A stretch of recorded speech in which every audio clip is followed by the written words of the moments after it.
This is my very, very, very easy face mask. I have two pieces like this. This is the nose and face area here. This is the ear area. I'm going to put the lining and the fabric right sides together and stitch up both edges to the face, okay, leaving the face open.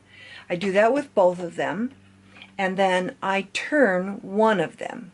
So the one that I turn, I go ahead and press so the seams are done, and now I'm going to slide, if I can open up, I'm going to slide this one inside this one, and I'm going to remember that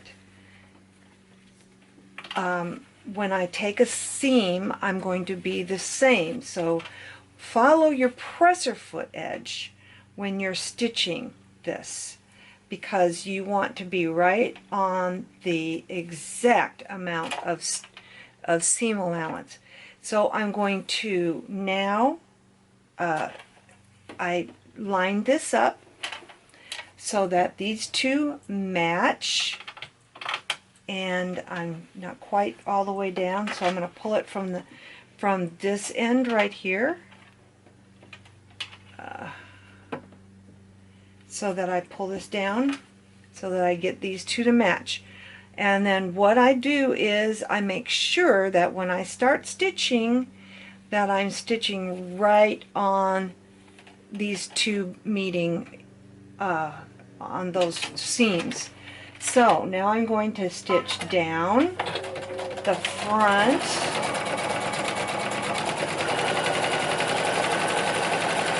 and I'm using my edge of my presser foot as my guide.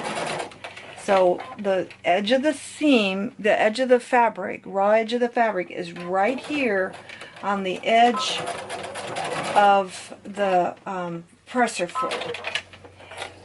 Okay, so now I have this together. I actually, normally I like to pink the edges, just because going around a curve, it likes to do that better when it's pinked. And then what I'm going to do is I'm going to pull this one out, if I can get a hold of it. So the one that's inside needs to be pulled out now, and you just have to use a little bit of pulling and force. And here you have your mask completely done. One of the things I like about this mask is that the seam holds down in the front, so that when it goes on your face, this isn't loose and it doesn't suck forward into your mouth.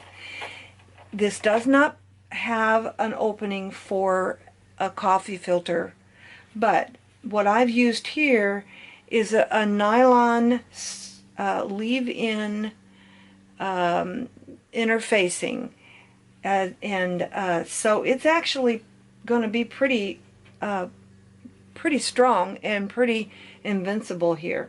Okay, now that I have turned my face mask,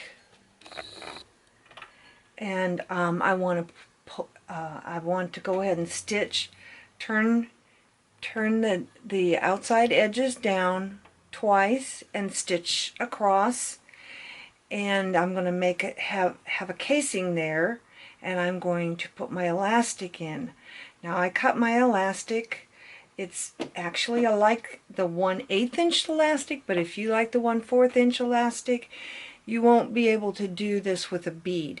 But I like to do this so I can adjust the length, because elastic tends to change. So I pull, this is a dental floss threader, and I'm going to pull this elastic through with that dental floss threader. I don't know if you can see it or not, but you get those over by where you get teeth things for your teeth. And So all I do is insert that into the casing, put my elastic in just like I'm going to thread a needle with a needle threader. Okay, so now what I do, I would like to make this adjustable. So I have this little bead, and it's a large enough eye that I can actually put both of these elastics through. So one elastic goes through the bead like so. Oop, can't see, can you? The other elastic on the other side, not the opposite side, but the other end, goes in just like this. You pull them both through and they will both come through just fine. If you have a large enough hole, and you want it not to be so large that it slides back out. So now I can adjust that, and I just tie a knot in. I do separate knots, but you could tie one big knot if you wanted to. I tie a knot in the ends, and then when I go to put it on, I can adjust this up or down to make this go around my ear tighter or looser. And that's it. That's it. You'll enjoy this. Thanks for watching All Done Designs. Patty Dunn.